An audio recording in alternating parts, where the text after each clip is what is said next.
You are listening to the Horse Radio Network, part of the Equine Network family. This is episode 262 of Horsemanship Radio, brought to you by HandsOnGloves, the all-in-one revolutionary bathing, grooming, shedding gloves. Horsemanship Radio is a part of the family of the Horse Radio Network. And on today's show, we focus on an Austrian who was raised up to be a fabulous example of horsemanship.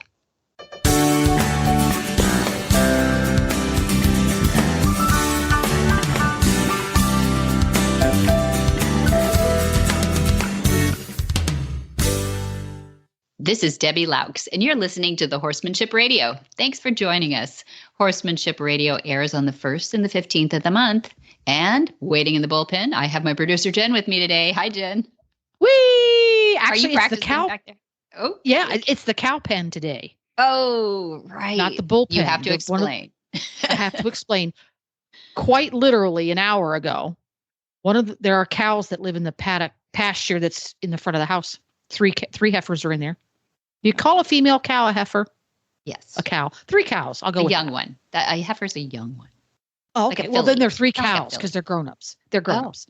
Okay. And there was lots of mooing going on, and they don't usually moo. Oh. Something's going on over there. I was worried maybe one of them had gotten loose and it was mooing for their friends or stuck in the fence or something bizarre. So I looked out there, and by golly, there was one more moo in the field than there had been an hour before. She had calved, and I didn't know. Maybe they don't always do this. Do cows moo a lot when they give birth? No, not that I recall, except that if they're smart enough, they've been around people enough, my experience tells me that they really do want to warn you that something happened in their pen, that something's different. I don't know if it's like a panic or more like a, hey. Something's up here. Yeah. It's pretty cool. Pretty cool. And cows aren't the only ones that do that too. You know, it is pretty cool. Horses will actually, ears up and say, anybody seen this? Had an experience just the other day about the dog was barking because the other dog had gotten out, and, he was excited about that because he wanted to go out, So there's all these warning things that they kind of do. Do you ever have a horse that is like the policeman of the barn? Yes. Anytime something's up, they're like, Yes. hello, hello, hello. Uh-huh. Yes, they're tattling on everybody. Tattling on everybody. Exactly. And he's pawing again, Mom, you told him not to paw yesterday. He's pawing again. Uh-huh. Right? Yeah. So I think animals do have a little bit of that. I told you so in them, like, hey, watch this one over here. I think they do. So they're just like people. They're just like people, right? We have our shy ones and we have our bold ones. And the shy ones, the bold ones, the mischievous ones, the one that's always pulling on their sister's ponytails. Yes. Oh, yeah. Exchanging fly masks. Exchanging fly masks. Somehow or another, they get them off, but they never get back on the other friend, do they? Sure. But they do toss them over the fence sometimes where I go like, hey, wait a minute, that's yours over there and yours is over there. What happened here? What, you guys play volleyball or what? How'd that happen? Yeah. Cute. Now, do you guys use fly masks in the summertime too, just like the rest of the universe? We do. Yeah, we do. We have enough flies here for sure. And we had a wet winter, so we naturally get extra flies. Yep. Extra flies. Yep. But we have a breeze. So it is nice for the breeze. But probably the reason we do the fly mask more than anything else is just the gooey eyes. I think it's miserable for the horses. Yeah. It's not so much that, the horses are that much better off, but the eyes do get gooey. So we try to keep those cleaner. But keeping a fly mask clean is the next challenge too. Well, that's a chore all by itself because you have to have the fly mask and you have to have the backup fly mask. Yeah, for sure. You're recycling them. You're right, because they're either losing it or it's in the wash. So you have to have two, of course. Absolutely. Right? We even have fly sheets out here. Is that like over the top? We do. No, I used to use fly sheets when we lived further north. We were in Kentucky. Mm-hmm. We used fly sheets, but down here the humidity is so high. Oh, yeah. That's good. That I don't, just because any air movement at all, I need to keep going. A lot of people in Ocala do use fly sheets, though. You do see a lot of them around, but I stop Svetty. Yeah. Yeah. There's only a few of us that do, if we have a real sensitive skinned horse or, they got some sores or something, it's kind of a reason for it, but it's nice to have them if they're really eaten alive. So Eaten alive. Oh, poor thing. Isn't it? It's interesting because Glenn and I, my husband Glenn, for new folks, we laugh about this all the time. If there is a biting insect anywhere within 50 yards, it will bite Glenn. Oh, but not you.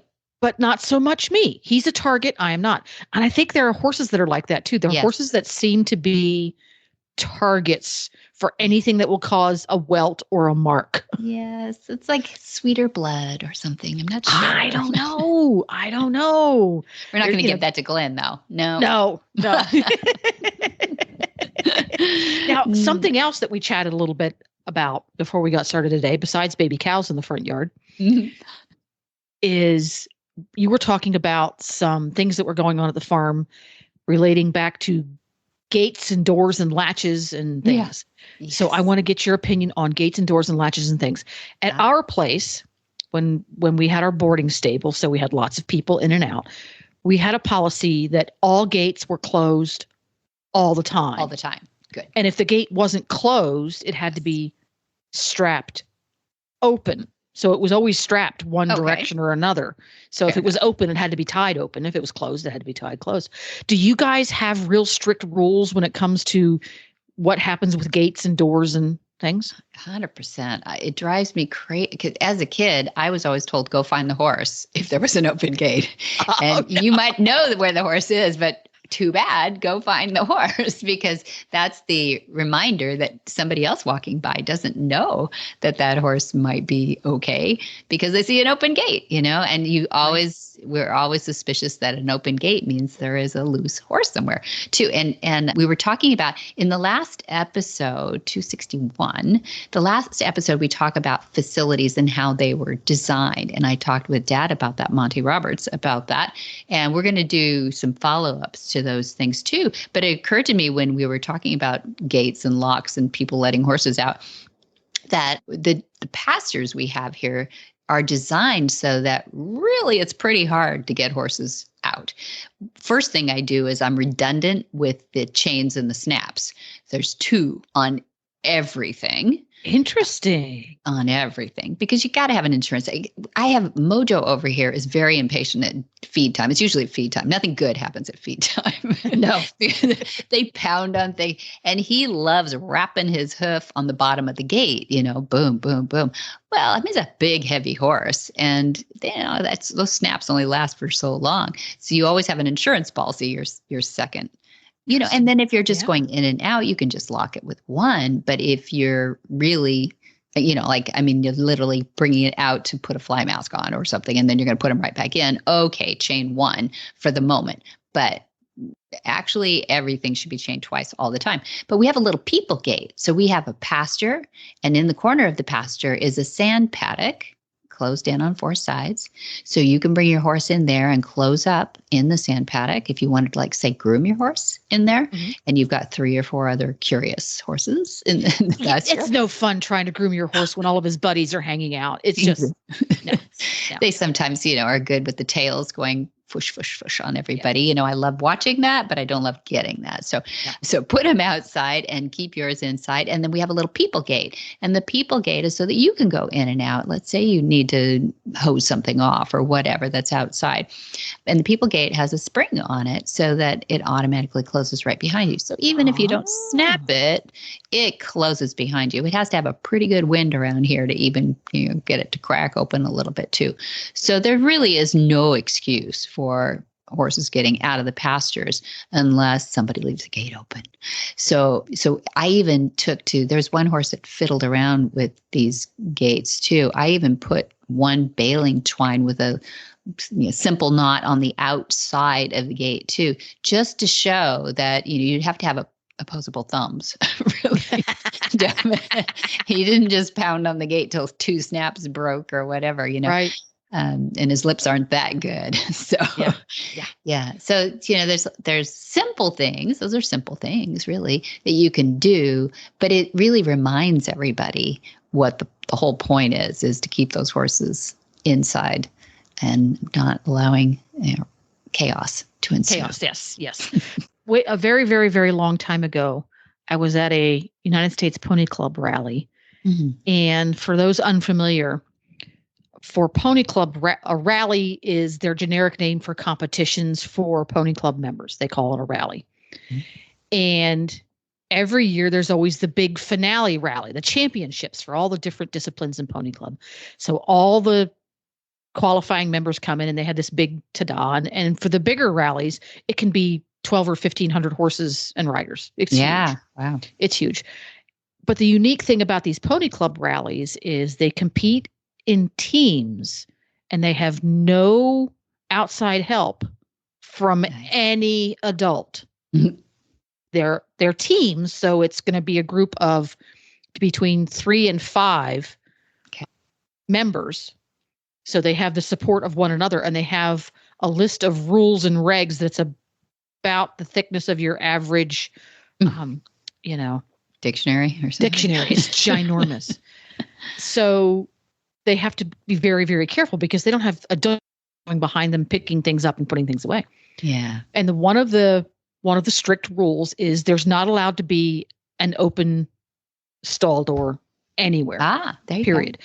Now, these competitions are set up so there aren't pastures because they're held at like racetracks and places like that where you would have these giant competitions. But there are stall doors everywhere. Even tack room stall doors are not allowed to be open. Wow. And they have to be closed and latched.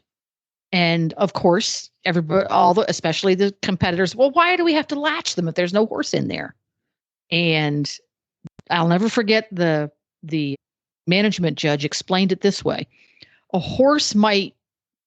stall or pasture gate might close behind a horse that has gotten loose. They'll do that, but he's never going to latch it.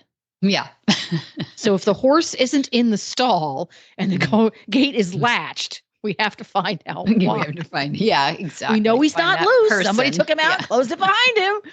But that really brings home the idea. There's a reason, and it's an important reason that you latch it. That way, when Silver is not in his paddock and the gate's closed, but the gate's not latched, Silver might be loose. Yeah. Yeah. Right? We have some pretty clever horses, but not that clever. Once they're out the door, they don't stick around. They're never going to close the door behind him. Well, I really find the 2 chains and snaps on the gates. That's a very interesting idea. I'm going to file that away for future use. Okay. And speaking of interesting and handy things in your farm to make things better, safer, and more awesome. Better, safer, and more awesome grooming comes with Hands On Gloves. And we are going to get to our guest right after we hear from Hands On Gloves. Well, I'm sitting here today with Jay Michelson of Hands On Gloves. And we were talking today about the horse that has sensitive skin, or the animal that has sensitive skin, Jay. And I wanted you to help me address that a little bit. I know you've got some features to your products, but I know you know more about it than I do. So what do you do? What do you say to the owner that has somebody with sensitive skin? Our gloves are made from surgical grade nitrile. So that makes them chemical resistant, mildew resistant, because you can bathe with them too. They're made to get wet. But across the board, there's no latex in them. So it's great for any animal, any people that have latex issues. There's no latex in it. They're just your hands. And if you have a thin-skinned horse or dog, they're cats, other animals, there are many animals that don't like to be touched in certain areas. But having the gloves on, it's just your hands. You get immediate feedback if you get to an area of that animal that is sensitive. And you can apply less pressure in those areas, and you can apply more pressure in the other areas. We have professional grooms that work from us. They groom for Olympians across the board, and these guys are phenomenal. And they did a study on mainly thoroughbreds, thin-skinned thoroughbreds, and they found out that most people are grooming too light. Oh, interesting. They're tickling the horses, and went in and applied just a little more pressure, and the horses loved it. And so that's kind of some of our experience with it. We have all kinds of animals and experience with that. I think you can throw these in the wash machine. Am I right? You can. Next time you bathe your animals with them, use the gloves. A little bit of soap suds up all the way. And what we do after we bathe our animals with them, we rinse them off, hang them out to dry, and they go back to new. You can throw them in the washing machine. Just don't put them in the dryer. And just throw them in the washing machine, hang them out to dry, and they go back to new. Well, Jay, how do people find out about you? HandsOnGloves.com. Denise Lang grew up on a small farm in the woods in Lower Austria and has always had a close connection with animals. She began riding at 5 and got her first horse at 12. Being open-minded to trying out new skills, she met Monty Roberts on tour when she was 16 in Vienna, Austria, at the Spanish riding school. She set her sights on coming to his school in California, but first wanted to complete her education in horse management and economics. Denise wrote her final thesis to become skilled in horse management on the subject of movement through feeling, the symbiosis between horse and rider. And the book, Monty Roberts, The Language of Horses, was one of the main resources for this. Well, welcome, Denise Lang. I'm so happy to have you the first time on Horsemanship Radio, I believe. And you're hailing all the way from Austria, but we're sitting on Flag is Up Farms, the California Horse Center, Monty Roberts Farm. How are you? Hello, I'm fine. I love to be here. It is such a beautiful farm and it's in California. What can we European people expect more? But yes, I love to be here. Thank you. We will have a little talk now. Yes, yeah. I'm very happy about this. I'm very happy you said yes, too. And, you know, you are giving up. You could have come here in January or February month, but you're giving up in August month to be here, which is actually very high season, I'm sure, in Austria, where you hail from. What part of Austria are you from? I'm from the north part of Austria, literally in the middle of the woods. So there is a little village and yes, it's about 2 hours away from Vienna. So yes, on the north part. On the north part. Yeah, we're going to get to that story about the woods here before long too. But there is a secondary part that doesn't necessarily involve horses in some of your talents and abilities. You have so many talents and abilities. It's hard to know how to pack this in one podcast. So we're going to try, but we may have to overflow into a second episode, right?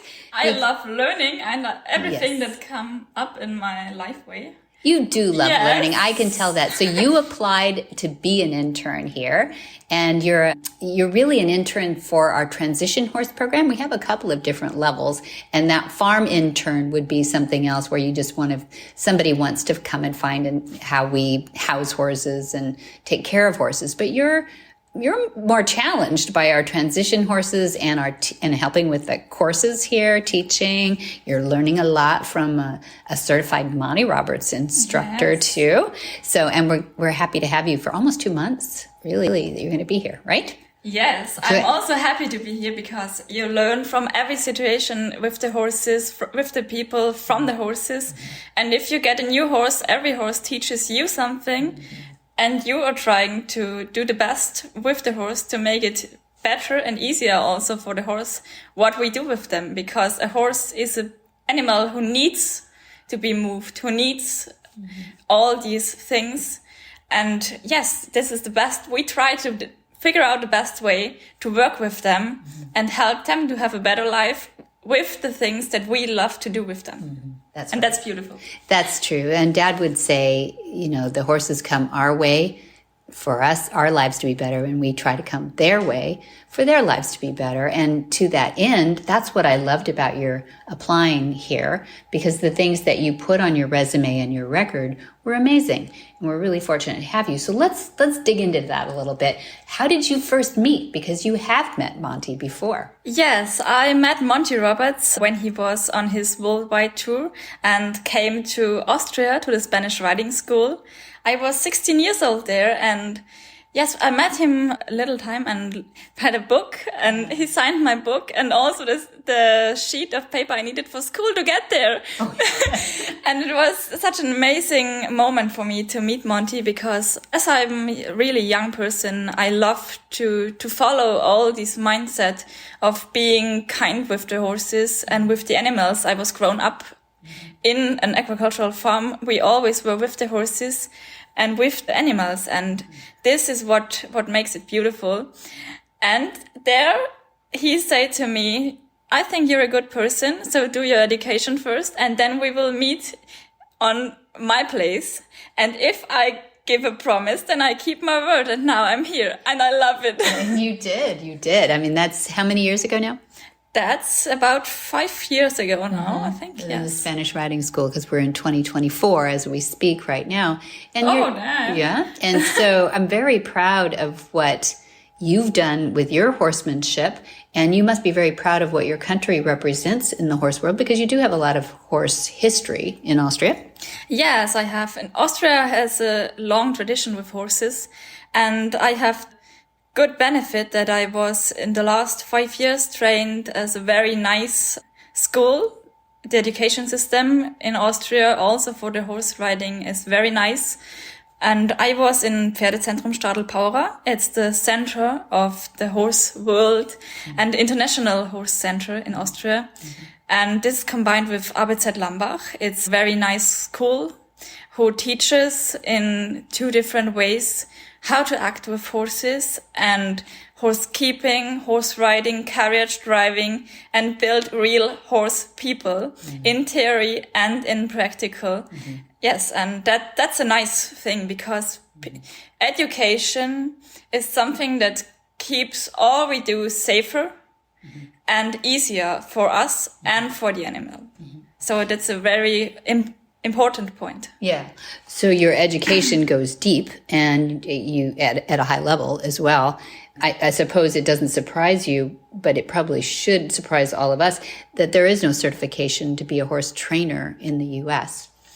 Yes, that's some kind of crazy, if I'm allowed to say this, because in Europe you need a certification for almost everything.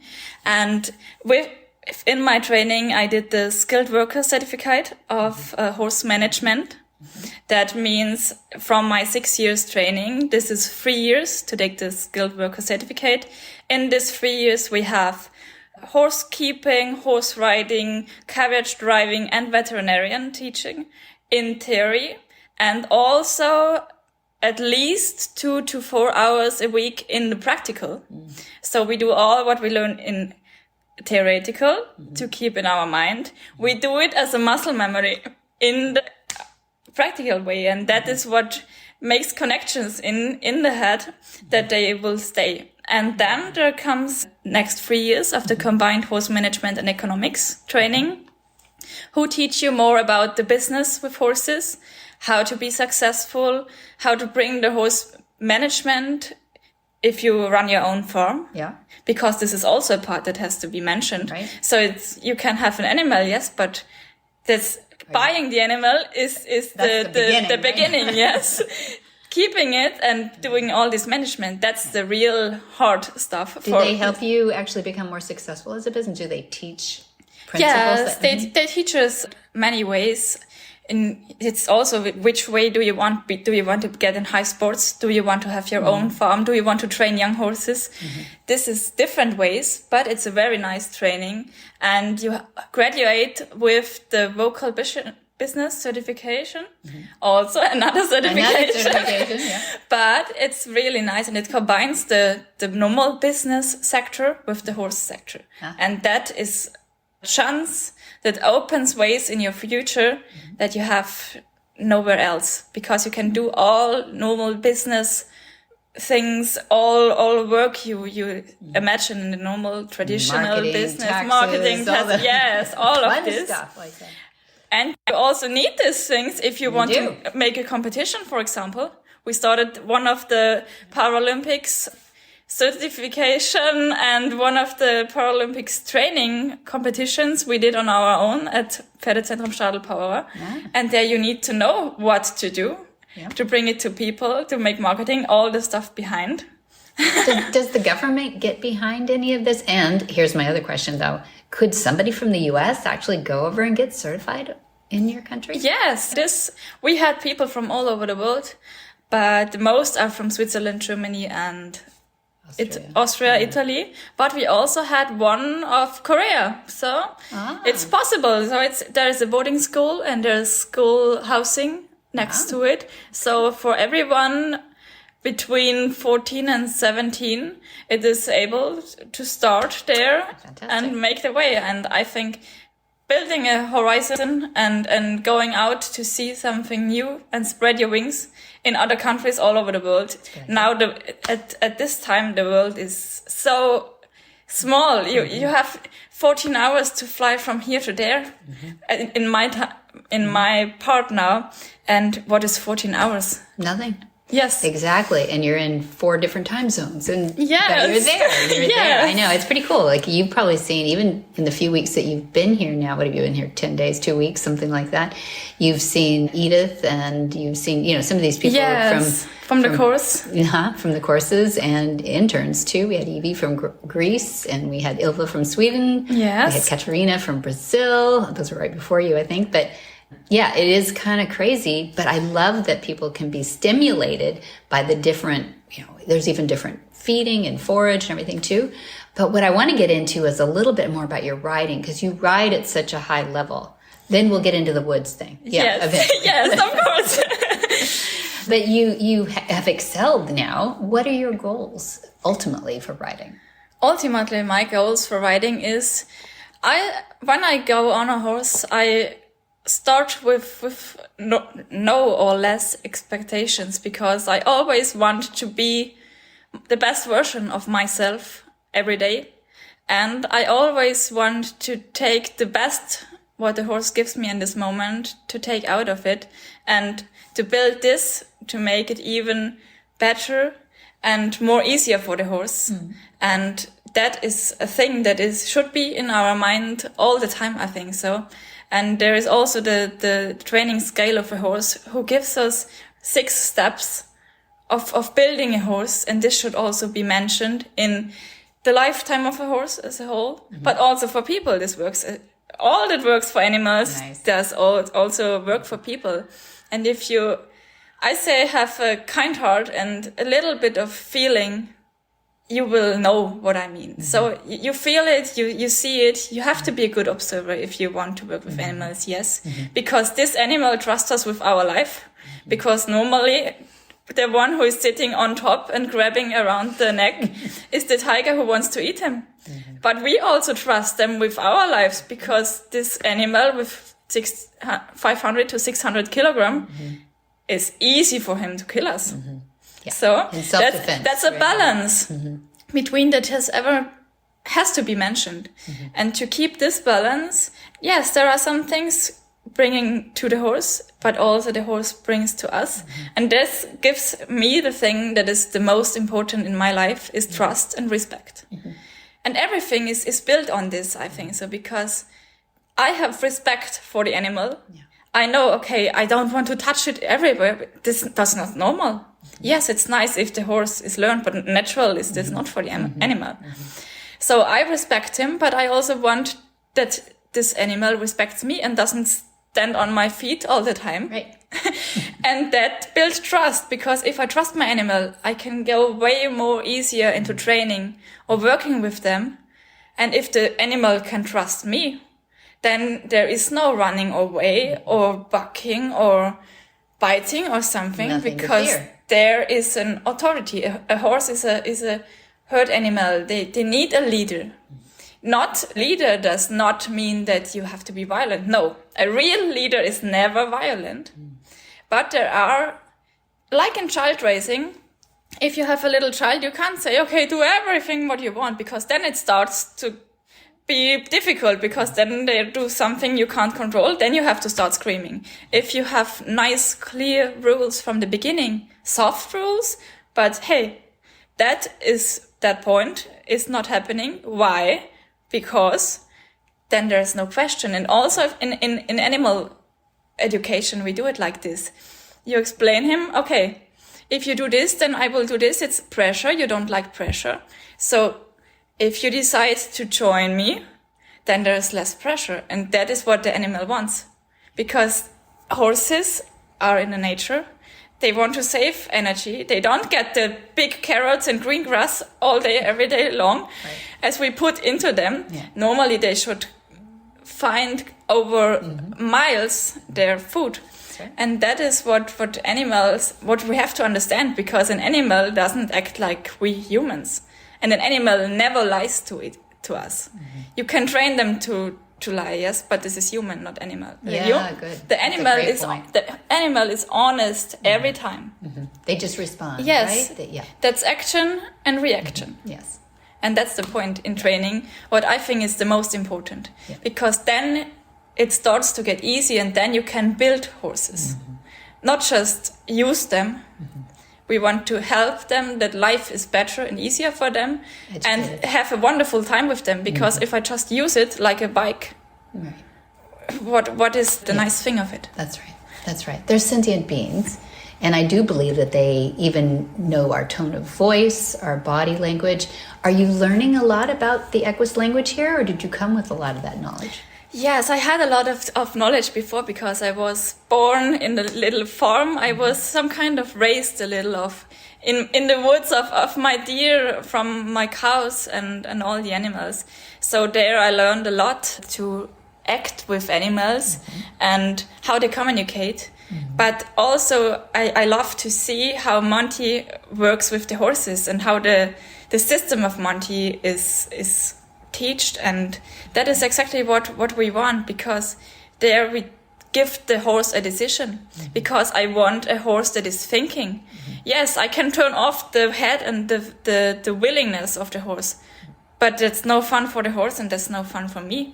And in some points, for example, if we talk about show jumping or about cutting or something, any discipline, I also want my horse to think, because if I have a weak moment, then safety is gone if the horse is just like a machine. Yeah, right. If you're not telling him, pushing the buttons the right way. Yes, and when every one of us has some weak moments sometimes, and that is for you for saying that. That's very true. And I think we have to be, when we are honest. Some people say, okay, I know I'm bossy. I don't have weak moments, but that's lying to ourselves. Sorry. Exactly.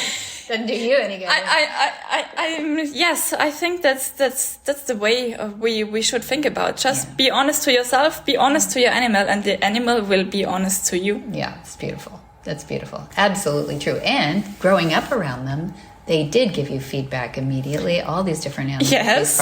Some people are not blessed enough to do that, but it's a great way to raise kids if you can. But tell us about that wood part now. We'll have to reveal that secret we've been keeping. Because you were telling me about the different abilities that you have and the different things, because I kept, asking you, you weren't just spewing them. You just have a really interesting background. And I can't remember how it came up, but how did a saw and wood come up? Yeah, so as I said, I was raised in the agricultural thing. I was raised in the woods. And I always worked with animals, and also worked with the woods. And yes, a nice hobby next to my riding career, what I started a year ago, is competing in wood chopping championships, steel timber sports, or Eurotrack, some competitions. It's nice to do so as a hobby, and I could not be that worse, because this year I was third in the European Championships of Eurotrack. So even if it's not just a hobby, so exactly. Yes. And it's nice, because there you have also some muscle memories that you can also use in training. Really? Yeah. Yes. And not just the strength, then there's technique. No. Yes. The most, I say about 80% of it is technique. Oh, okay. Yes. You have to be in yourself, be self-confident, and aim in the right thing. And that's not about strength. Also in the horse training, it should not be about strength. Because if I start pulling, what happens? The horse pulls against. They're stronger than us. Yes, because the horse normally reacts to pressure with pressure. Pressure, exactly. Yes, and that's exactly also what happens in the wood sports. If you just pull and try to do it with aggression and with strength, then you get stuck and nothing happens. So you're making that gesture like that back and forth sawing. So is that a? Yes. Is that a? You have to be in the rhythm. You have to be smooth, and you have to feel what to do. And this is also a nice way to train horses, because if you have a horse that is used to just pulling, it's no fun for me to have 50 or more kilograms in my hands. Yes, that is for a little time maybe possible, but not long. Right. And it's also no fun for the horse to have my 50 kilogram in the saddle only in the mouth. Right. So that's the thing. We train our horses like this bow string concept. Okay. That they keep a little more under the body, under the balance point with the hindquarters, carry themselves a little more, and then they can make impressive steps. You often see today in these competitions, in some dressage events, you see just artificial steps of the horses, but nothing through the body. The back is like on a rail. That's not what we want. Yeah, good. Because the horse has to jump through the body to keep the body healthy. Because the horse's spines are until to the middle of the horse's back, in the back direction, and from the back to the middle in the front direction. That's right. And if they meet, that hurts. And that's why we built the horse with the bowstring concept, to make it go a little more upwards, go up on the balance point with movement. And then they are able to carry themselves and make more impressive uphill steps. Beautiful. And breathe, because the horse does not breathe like a human with spreading the ribs and getting it together. That's a horse true. can't do this. Yeah. A horse breathes with their inner and with the lung and heart and everything.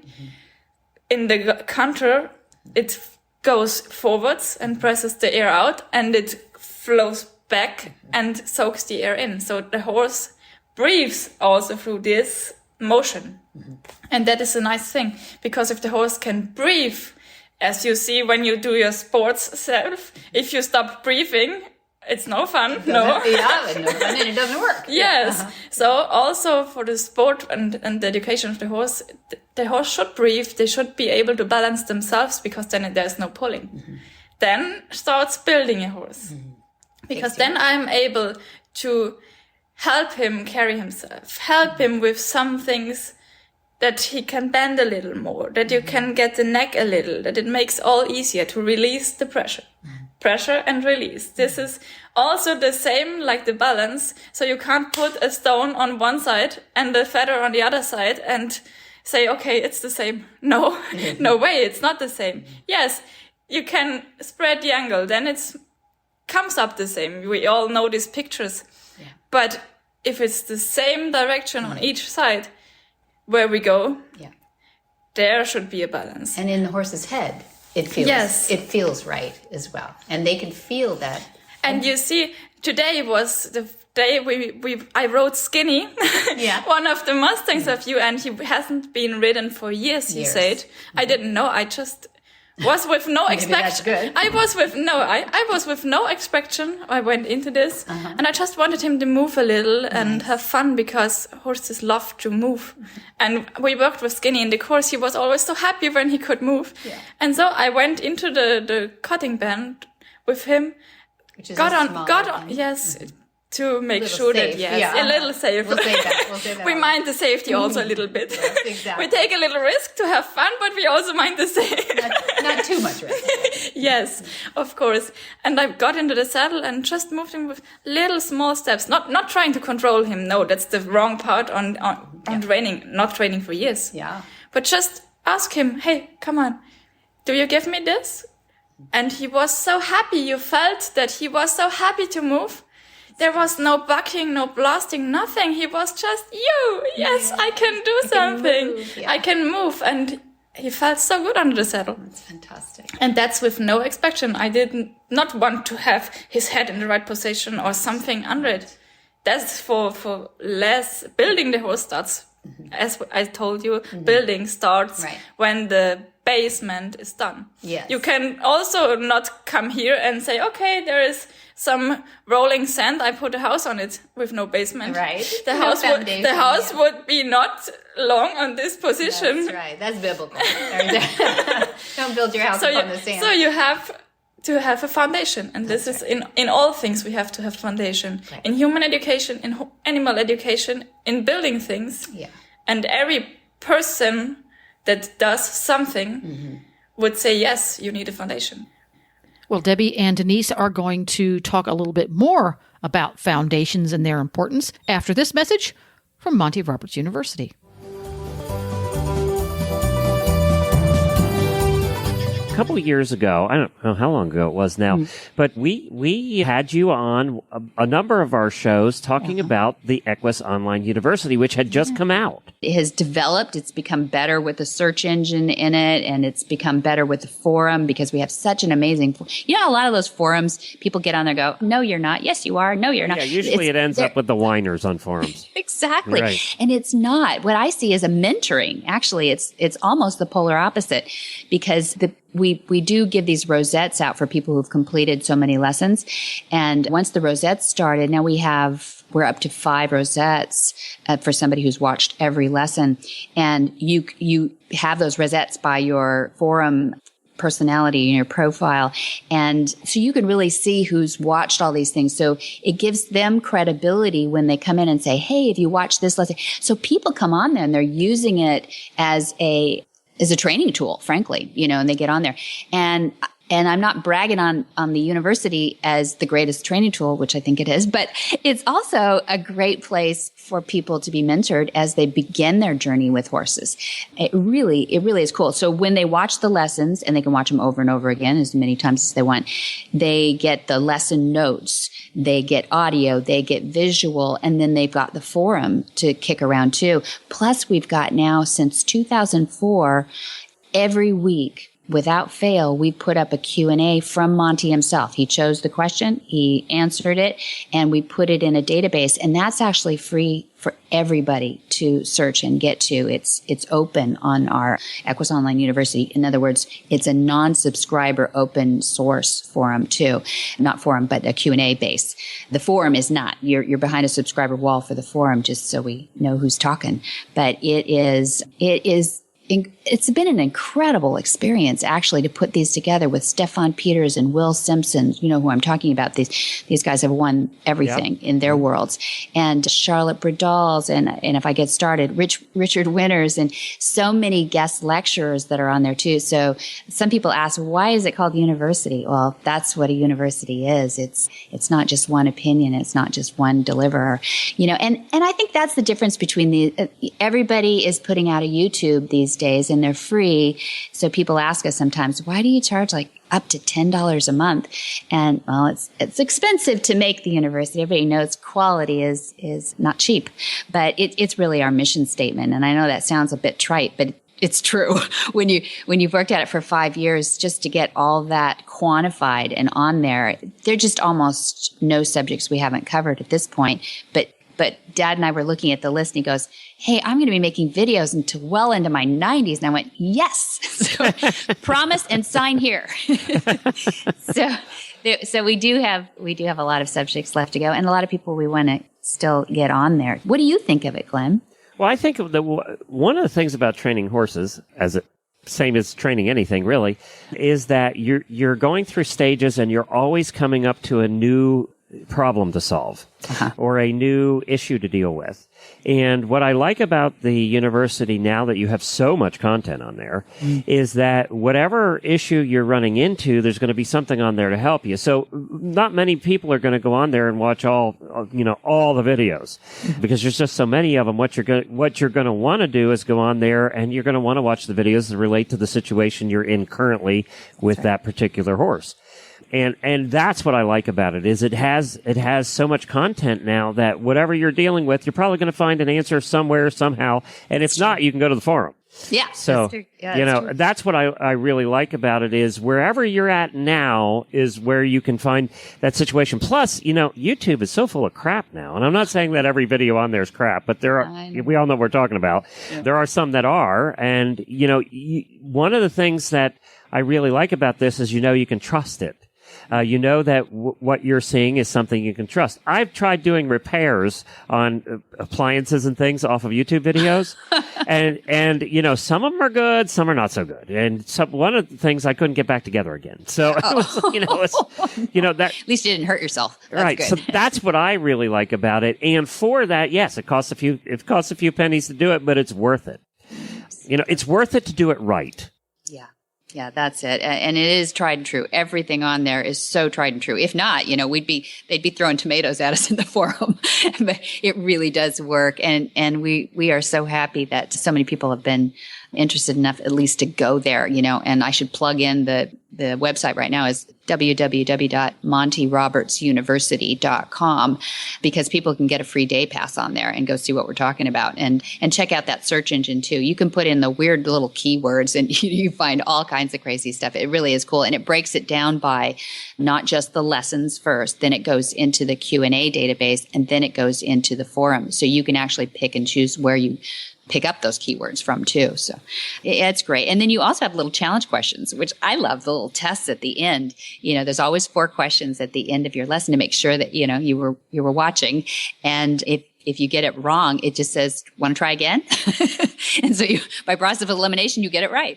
And then it moves you on. And that's how you get your rosettes, that you've accomplished that lesson and that you get to move on. But what you just said is so important, because when we were setting this idea up, nothing really existed like it. We didn't want it to be first you have to do 1, and then you have to do number 2, and then you have to do number 3, and like it was some sort of programmed process. Yeah, because that never works. It doesn't. No. You know, because we wanted people who were amazing trainers to jump in there and go, this is what what does Monty say about this? Or what does this trainer say about that? And they could be at a world-class level, or it could be a very beginner saying, where do I start first? And you can just go down the lessons if you want. But, you know, it's like you said, if all of a sudden you have a horse that won't load, and you didn't have one last week that didn't load, you know, you go to the loading lessons, right, and it's a whole series on it. And it's MontyRobertsUniversity.com? That's it. Yeah. Thanks for asking. What were those 6 points that you made earlier that are a foundational list of things? Monty has his list of imperatives, but you have. Yes, it's the scale of a horse education, and also works with the rider. So if the horse moves, you have a rhythm. In walk, you have a 4-beat. In trot, you have a 2-beat. In canter, you have a 3-beat rhythm. And when this rhythm is nice, and they can keep the rhythm, because a horse has to learn to balance themselves on their long legs as a baby. Yes. Oh, yeah. And then they are 3 years or 4 years old, and then you put a rider on their back, and then they have to find complete new balance, because it's complete new for them. That's right. If I put a backpack with 50 kilograms on your back and say walk, you also walk different than you did before. So there is the rhythm, and if there is the rhythm, so these points connect to each other, and the lower points go up. Build on yes, they go up until the upper part.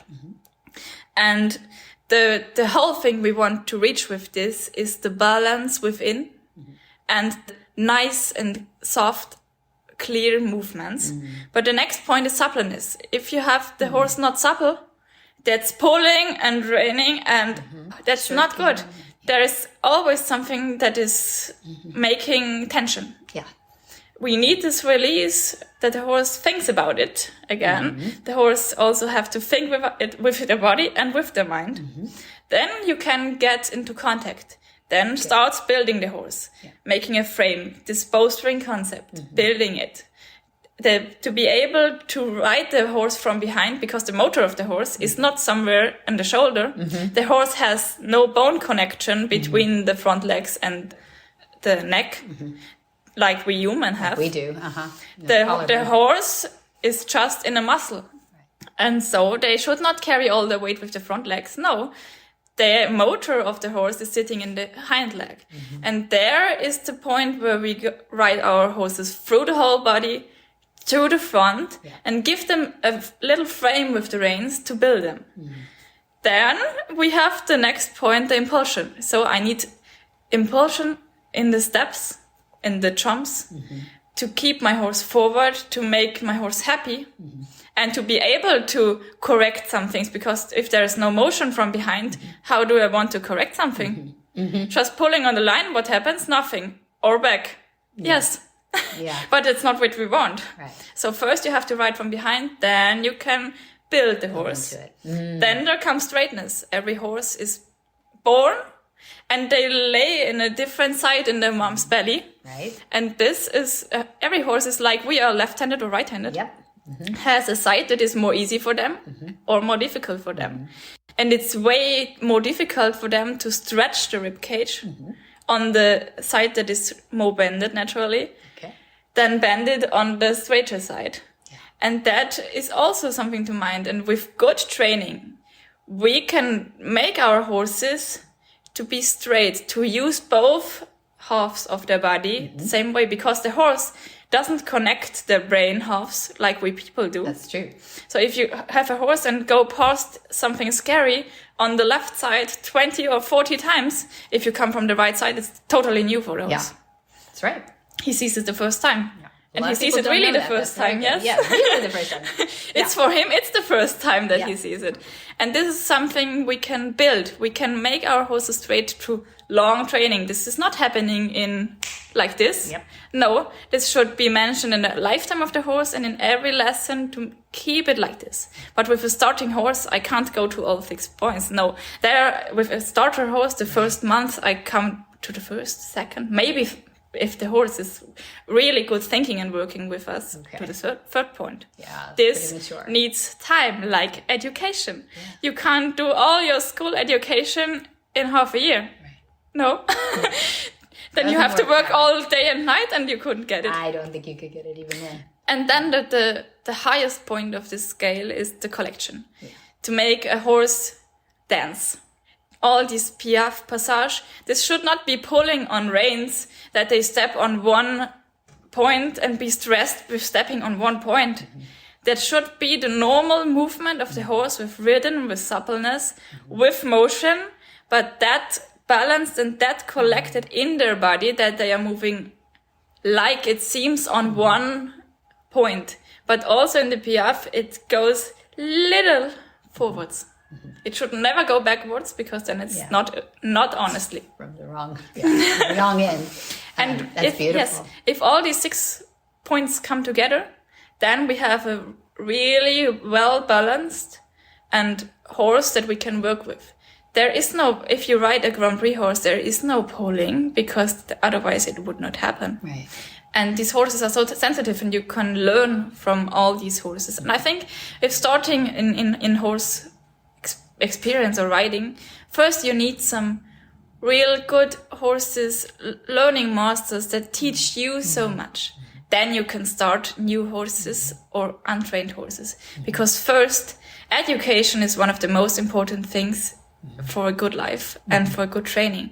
If I have no idea on myself to do things, how do I want to explain it to an animal that can't understand me with my words, just with my body language, but my body language is a mess? Still learning. Yeah, exactly. No, that doesn't happen. So first you have to train yourself, to educate yourself, to keep your mind clear, to be totally sure of your body, to know what you speak with your body, because we speak with every emotion we make.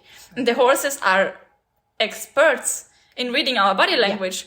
And some of us don't mind what they are talking all day. We are talking all day through for the horse and not even thinking about it, because also blinking or moving the hand is talking to the horse. It is. Where our eyes go. Yes, our old school horses that have learned to be in a barn and carry people around, they may not react. But if you have a horse that doesn't have seen this before, he will react. Yeah, I would love to talk to you about the horses that you've learned on too, because you must have sat on a few old masters. Yes, yes, I have. We had really good school horses also, of course, in our school, but also the youngsters. And this is the thing I loved the most. I had the pleasure to have very, very nice horse on my own from the beginning from 12 years old. I had my own horse. That you started too? Did you start that horse or? No, I got her from riding school where I learned how to ride gentle. That makes sense. Yes. And I could go out with her without any tag, without saddle, without bridle, without halter. I was just mounting and riding through the forest with her. And with breathing, you could counter, and with breathing and how she was walk. And that was a horse I learned way much, because she had very fear of the bridle. She was started aggressively and was really in fear of the bridle and the bit. I rode her with a hackamore, and it was the best horse ever. But that is also a thing, if horses know nothing, that I saw with the last horse I trained, my new horse, the Frisian Black Lipizan. She has never seen anything wrong before. Yeah. I started her from the beginning, and on the third day of riding, I sat on her in walk in the riding arena with the knot halter, with one rein, without a saddle. That's it. That's it. Did you say Frisian Black Lipizzaner? Yes. That sounds awesome. Yes, that's a nice combination. So the father is a Frisian, the mother is a Black Lipizan. Wow, that's unusual. Nice horse, yes. Beautiful. But that's the way, if they haven't seen something wrong in their history. Yeah, exactly. There's no they also reason. expect nothing, and they love to work, and they learn. They learn fast. The other point is having a horse that has wrong experience, aggressively experience, and is in fear. Yeah. That's a different thing. But from all horses, you can learn every time. And also, if I start new horses, I would not say that I am the best. Never. I would not dare to do this, because I'm learning in every step. And also me, I have some days where I say, okay, it's hard for me to be the best version of myself, but I try for the horse and for me and for the togetherness, for the success. Yeah. Because riding is one of the most beautiful sports, I think, because it's one of the only where just two hearts give their best all the time. Nothing else. No outside world. Really. No outside world. Just two hearts that give their best at this time to make all these things happen. And that is what should be mentioned, because then you have an active thinking horse who loves to give his strength with all their heart and help you. And that is a nice combination. Then you're unstoppable. Yeah, very good. So we'll have to revisit some things. We have things to talk about. Like, not only did you meet Monty Roberts, but you met Arnold Schwarzenegger. What? Also, yes. We have to talk about that. That's for another day. I won't keep you any longer. I so appreciate your time on Horsemanship Radio. I appreciate your honesty, and I appreciate your education, and you know, you have such experience too. So we'll have to talk a few more horses in the next round, if that's okay with you. Thank you. I would love to. I love the time here, and I love to speak also, and to spread a little of this mindset and of the nice and gentle way of living and being with horses to the world. Because if you know this, then life gets so much easier for you. And also, yes, I think it's a good thing, especially in this time where some of the animal welfare things get crazy and want to forbid riding. Yeah. Yes, we should keep more an eye on how we do this, but the horse needs movement, and if you do it in the right way, riding is the best thing for the horse. Or training the horse. So that's a point for another talk. But I think that's so amazing to talk to people, and that people understand what makes their own lives easier. Whisper the language of the herd. Listen, you don't have to say a word. It's time for Jamie Jennings to fetch an email from Monty Roberts' inbox and share a morsel of Monty's wisdom in a little segment we like to call Ask Monty. Leave this world a better place than mine. The magic in the language of the herd. Dear Monty, why does my horse shake her head up and down while we are out riding? Monty's answer. While I am not one who quickly recommends equipment to solve problems with horses, I suggest that the use of a black iron bit with a copper inlaid in the mouthpiece is often helpful with a horse that habitually tosses her head. Once you have secured the proper mouthpiece, I then recommend a process of bitting up or mouthing, as outlined in my answer to an earlier question in this Ask Monty book, and further is described in my textbook From My Hands to Yours. I believe this will help the equestrian where head tossing is concerned. It is critical for every rider to understand that the human hands are usually the culprits in creating a horse that tosses his head. As equestrians, we should always look inward before blaming the horse. There are, in fact, several physical factors that may explain head tossing. There is a condition commonly called head shaking, which is a neurological disorder. When referring to this, scientists will describe a sharp up and down motion like a rapid nodding of the head with the nose slightly elevated. Head shakers are known to have a physical condition negatively affecting the atlas joint at the base of the skull. The atlas is the forerunner to the cervical vertebrae. This condition is not something you can fix with bits, hands, or training techniques. It is a disorder that requires medical diagnosis and attention. I have dealt with a number of head shakers in my career and have found that there is a genetic connection. It seems that certain families tend to produce head shakers more than others. There is another condition that is other than a training problem, and it is connected with certain pollen allergies. Some horses are allergic to pollens that come into contact with the mucous membranes of the nasal passages. It seems that when these particles touch these sensitive tissues, the horse tosses his head as if there were a significant tickling deep in the nose. To investigate the possibility of an allergy, find out if it's better to ride your horse on a certain day and or away from cut grass, trees, or certain fields. A nose net may help, and some creams make the nostrils less sensitive. Some people have found success with herbal remedies.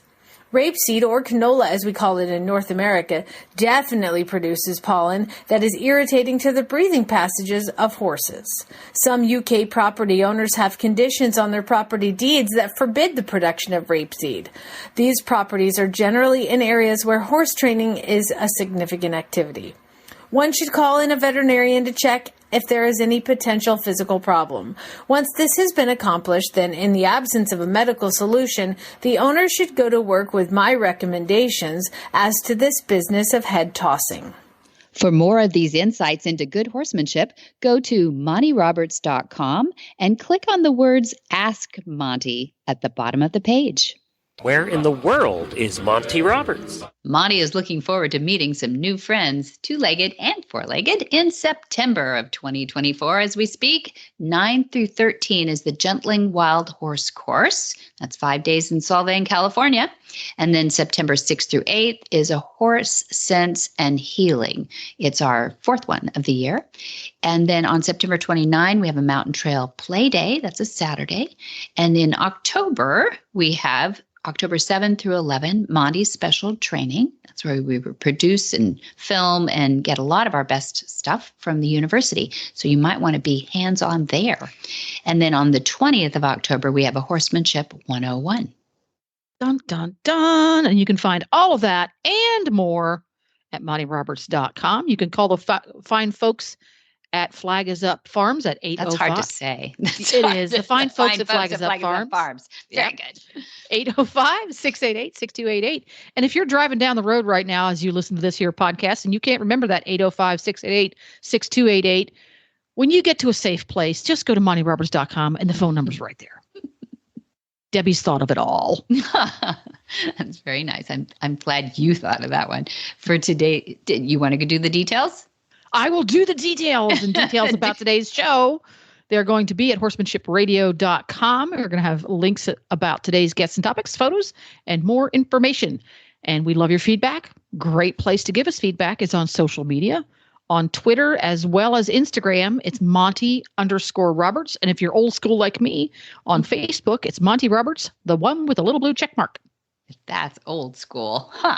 Okay, many thanks to our sponsors, too. Thank you, Jay Michelson at HandsOnGloves for making a great product for us and supporting this show, and MontyRobertsUniversity.com, where we're over 850 lessons up there now. It's the greatest resource in the world of horses. Be sure to visit all the other great shows too on the Horse Radio Network at www.horseradionetwork.com.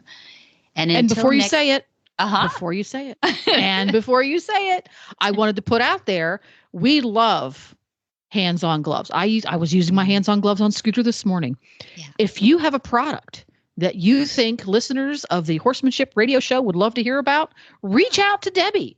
And in order to reach out to Debbie, you need to go to MontyRoberts.com and just hit the contact button. That's right. And have a chat with her, because we have room for another sponsor on Horsemanship Radio. We do. We have a great listenership now too. And also, I'll put in a plug before we wrap this up too, that today, I think it was today, was the 30, or was it yesterday? Was the 3,500 episodes of Horses in the Morning on the Horse Radio Network. And I want to say congratulations to your husband, Glenn, and to Jamie Jennings, the original and the best hosts on any of those shows on the Horse Radio Network. Very good. Is that amazing? 3,500 episodes of Who'd have podcasts. thunk? Who'd have thunk? Well, if you'd thought about it, you would have been too tired and wouldn't want to do it, probably. So congratulations, Jen. I know you're right behind there helping them and cheering them on the whole time. So Thank you. Yes, you're welcome. You guys are amazing. Until next time, have many happy horse hours.